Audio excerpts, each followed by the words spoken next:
Ciao a tutti amici e finalmente vi parlo di Pelikan Edelstein Mandarin, che è stato anche l'inchiostro dell'anno ed è il motivo per il quale la mia cara amica Stefania l'ha collezionato. Dispone di una bellissima verticale di inchiostri dell'anno che volta per volta vengono prodotti da Pelikan Edelstein.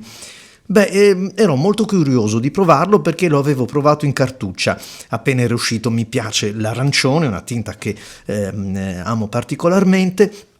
Però sapete com'è, cartucce lunghe, forse, chi lo sa, sballottata di qua e di là, non mi aveva colpito molto. E poi con la cartuccia si è sempre un po' limitati a provarla con quell'attacco là. Ebbene, arriva il calamaio. Nulla di nuovo sotto il sole, ma guardate che tinta, che saturazione, veramente bello. Poi, personalmente, il calamaio Edelstein continua a piacermi, nonostante passino gli anni, è rimasto quello. Mi piace molto, mi piace questo vetro che cambia e varia un po' lo spessore e tutti quei riflessi, quelle sfumature che riesce a mettere in campo attraverso i giochi di luce che trapassano questa boccetta. Peraltro ben stabile e finalmente un bel bocchettone dove intingere, perdonatemi, tutte le penne di ogni ordine e grado. Comincio a provarlo con il pennino, quello ad intinzione, proprio per andare a vedere la tinta reale di questo inchiostro, perché comunque, apprezzando gli arancioni, vi dirò subito, forse non ha il carisma del Noodler, del Sunset Apache, non ha quella carica quasi ocra che l'arancione di questo tipo mette in campo. Non ha forse neanche la saturazione tipica di questa celluloide di Delta, ma questo è un altro argomento e credo che l'abbinamento sia veramente d'uopo. Forse non ha nemmeno la finezza cromatica del Yuyake della Pilot Hiroshizuku.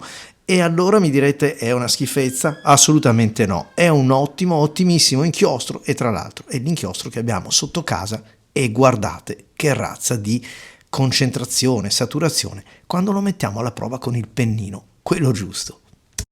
Ma sì, perché è vero che gli inchiostri che vi ho citato e che senza dubbio mi richiamano un pochettino la tinta del Mandarin, forse hanno qualcosa in più sotto il profilo che vi ho citato, però poi magari peccano un pochettino nella funzionalità. Per esempio l'Hiroshizuku io non lo considero, quantomeno personalmente, adatto a tutti i pennini, a tutti gli scopi e lo stesso il Noodler è un inchiostro abbastanza deciso e grasso che anche quello non accontenta tutti i generi di scrittura e pennini. E invece questi Edelstein sono fantastici, hanno un equilibrio complessivo molto omogeneo, spalmato su tutta la gamma, si accompagnano con il sorriso a qualsiasi tipo di penna, pennino, e quindi sono fatti bene, c'è poco da fare. Poi se li mettiamo alla prova con un pennino così ben realizzato, allora possiamo apprezzare le sfumature, la pienezza del tratto, quindi la capacità di copertura. Queste sfumature che più che l'inchiostro in sé, ma che chiaramente entra pesantemente in gioco attraverso il flusso, sono determinate forse da qualche, vedete, da una velocità che cambia, da qualche leggera titubanza, no? Per dare un po' più di spessore ad una gambetta piuttosto che ad un'altra, un pochettino più di peso esercitato dalla mano, sta di fatto che il risultato è veramente molto gradevole. Sì, certo, bel pennino, me lo sono scritto perché è proprio così. In questa Delta che ho recensito in un altro video, vi invito tra l'altro ad andarlo a vedere perché si tratta chiaramente di una penna molto particolare, trattandosi della Delta Colosseum, un caricamento a levetta. Insomma, è chiaro che non stiamo parlando della penna da 4 soldi, però questo tipo di inchiostro, cioè gli Edelstein, funzionano bene un po' con tutti quanti, cioè riescono a mettere d'accordo il piacere visivo, perché non dimentichiamo che anche una volta asciugati e quindi trascorso del tempo, e la tinta resta quella, cioè il pigmento è di qualità, vi dicevo l'aspetto visivo con quello funzionale.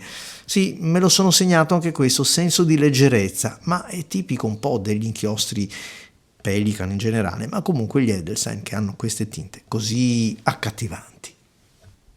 Come è facile notare, anche la prova su carta Rhodia mette in evidenza la stessa tinta che abbiamo visto sulla carta, quella più economica, quella un po' più porosa, a suffragare quello che vi dicevo, cioè l'inchiostro ha una formulazione di tutto rilievo, la materia prima, il pigmento, eccetera, è senza dubbio di qualità. Bello questo Edelstein Mandarin, veramente come sempre la scelta diventa personale, lo voglio un po' più carico, un po' più scuro, un po' più chiaro, invece un pochettino più desaturato. Questo è il bello del mondo degli inchiostri, sono davvero tanti, quanti più o meno siamo noi appassionati. Vi lascio alle immagini ringraziando ancora Stefania per avermi prestato questo calamaio che forse gliel'ho anche prosciugato un po' troppo, a testimoniare quanto mi piaccia questa tinta. Ciao a tutti amici, vi aspetto ai prossimi video. Saluti inchiostrati.